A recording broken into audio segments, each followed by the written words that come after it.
اعوذ باللہ من الشیطان الرجیم بسم اللہ الرحمن الرحیم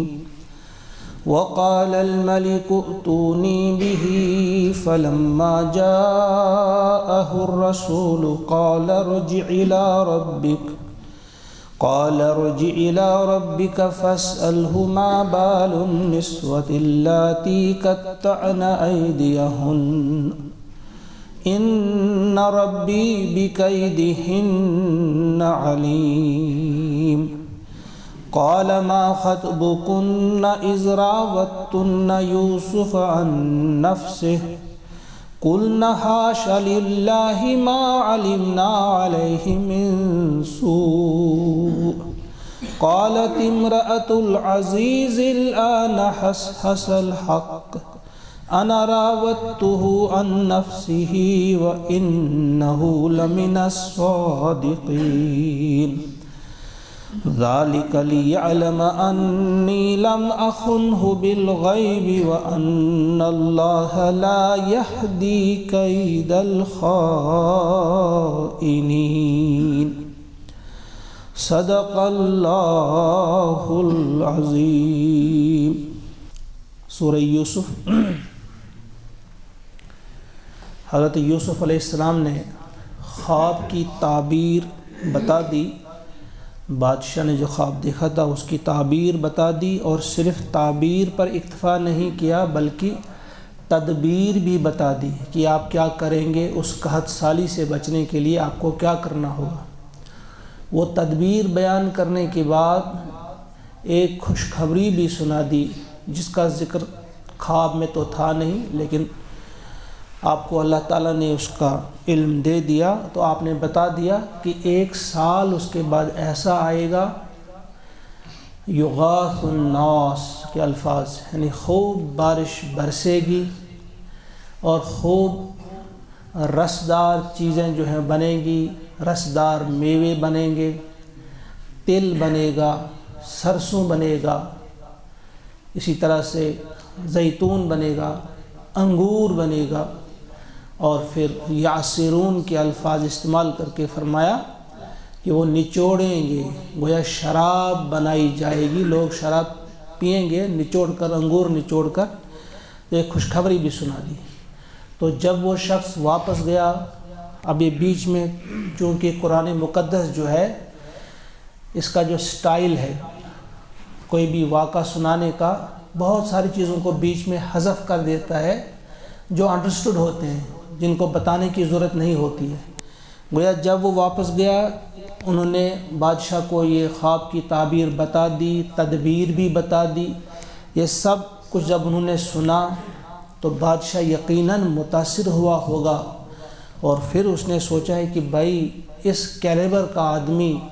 اس ایسا علم رکھنے والا شخص اور اس مضبوط کردار کا شخص، اسے جیل میں نہیں ہونا چاہیے، تو اقتدار کی کرسی پر تو اسی کو رہنا چاہیے، ہم پر براجمان ہونا چاہیے. تو انہوں نے فوراً اسے کہا کہ تم جاؤ ان کو بلاؤ. فرمایا وقال الملك ائتوني به، فرمایا بادشاہ نے کہ جاؤ اس کو میرے پاس لے آؤ. فلما جاءه الرسول، پھر جب آیا اس کے پاس شاہی فرستادہ. الرسول سے یہاں مراد ایلچی، یعنی وہ جو بادشاہ نے بھیجا، وہ فرستادہ جو بھیجا، شاہی فرستادہ بھیجا اس کے پاس،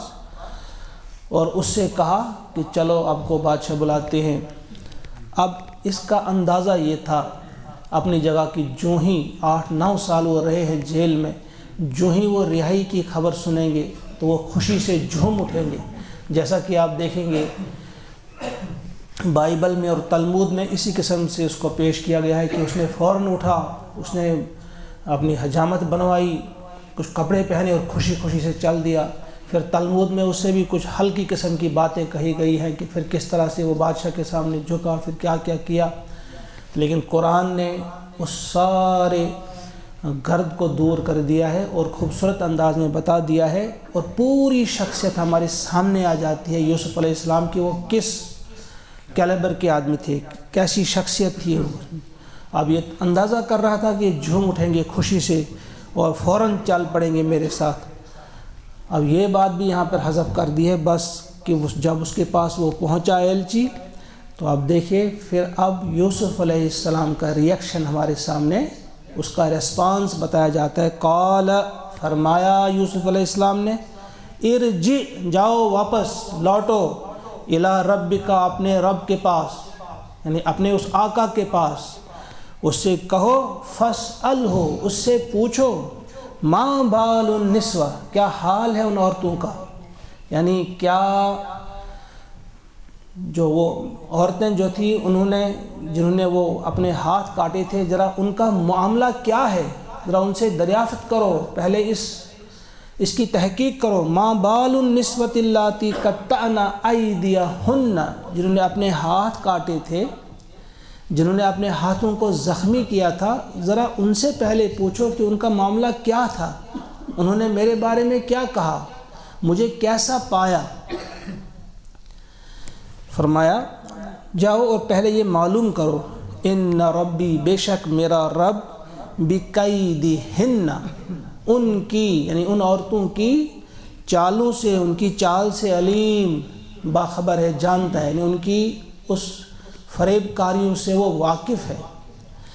گویا اس سے کہا کہ جاؤ تم بھی اپنے رب سے پوچھو، تحقیق کرو، ان ربی بکیدہن علیم، میرا رب تو جانتا ہے کہ ان کی مکاری تھی ان عورتوں کی، اور میرا اس میں قصور نہیں تھا، لیکن تم بھی اپنے رب سے، تم اپنے آقا سے پوچھو کہ تحقیق کرو۔ گویا میں بغیر تحقیق سے باہر آنے والا نہیں ہوں، تم ان سے پوچھو کہ ان عورتوں کے بارے میں ان کا کیا تجربہ تھا، انہوں نے مجھے کیسا پایا تھا۔ یہاں بھی ذرا دیکھیے احسان شناسی کسے کہتے ہیں۔ یہاں بھی زلیخا کی بات نہیں کی کہ زلیخا نے غلطی کی یا اس سے کہا، ان عورتوں کا تذکرہ کیا جن کو زلیخا نے بلایا تھا اور ہاتھوں میں چھریاں دی تھی، پھل دیے تھے، انہیں ہاتھ کاٹے تھے، کیونکہ یہاں بھی خیال تھا کہ اس کے شوہر نے احسان کیا ہے، اس کے گھر میں رہا ہوں، اس کے ہاں میں نے کھایا ہے، لہذا بڑے اس کی پردہ پوشی کرتے ہوئے کہا کہ ان عورتوں سے ذرا پوچھو کہ مجھے انہوں نے کیسا پایا۔ میرا رب تو جانتا ہے، لیکن تم اپنے رب سے ذرا پوچھو، تحقیق کرو۔ یہاں ایک اور چیز بھی یاد آ جاتی ہے انسان کو، ایک نقطہ یہاں پہ یاد آ جاتا ہے کہ کس طرح سے اس بادشاہ نے جب جان گیا کہ اس کی حقیقت کیا ہے، پہلے اس نے کیا کیا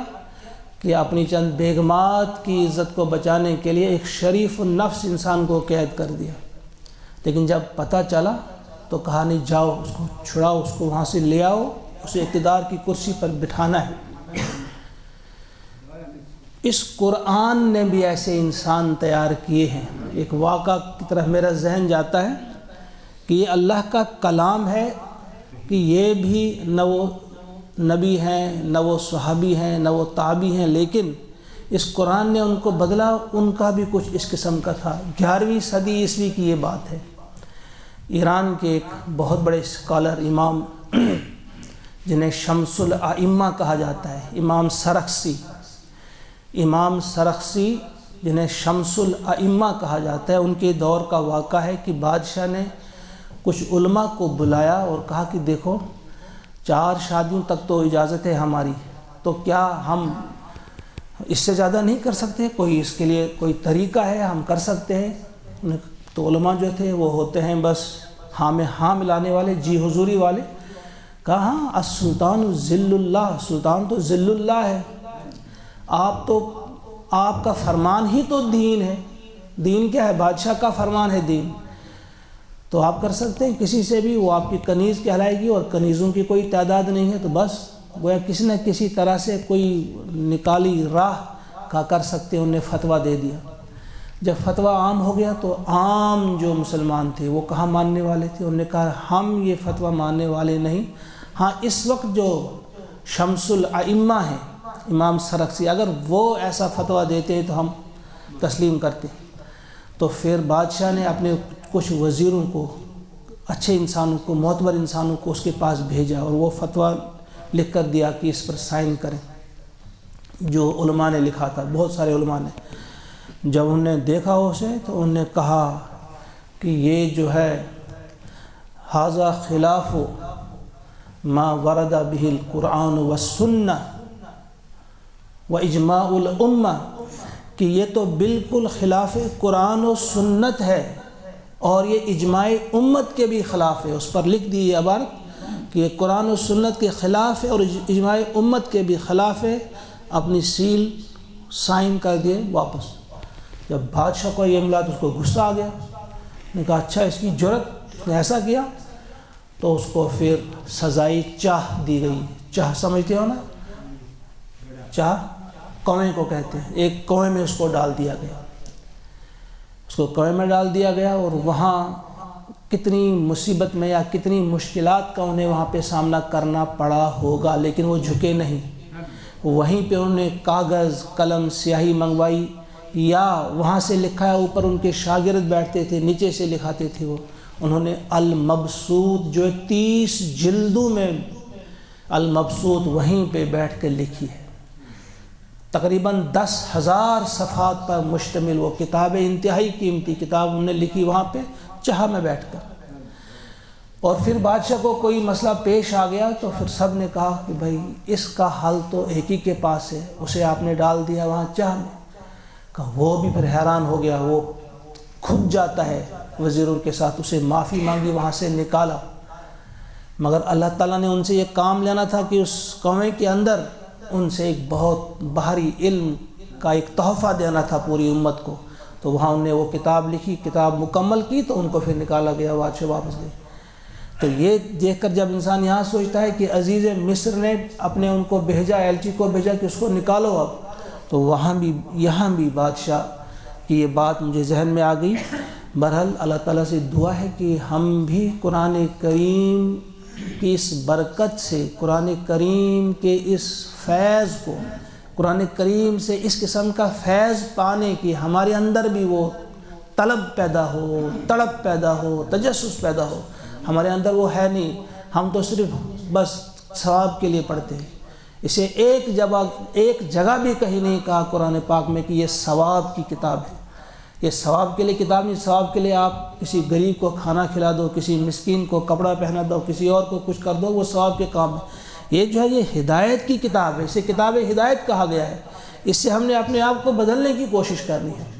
لیکن ہم اس طرف دھیان نہیں دیتے۔ بہرحال یہاں یوسف علیہ السلام نے کہا کہ ان ربی بکیدہن علیم، کہ میرا رب تو ان کے قید کو، ان کے مکر کو، ان کے فریب کاریوں کو جانتا ہے۔ تم بھی ذرا اپنے رب سے پوچھو کہ وہ بھی تحقیق کرے، پھر میں باہر آؤں گا۔ تو اب پھر یہاں چھوڑ دیا گیا ہے اس سٹوری کو بیچ میں، ایسے ہی قصے کو۔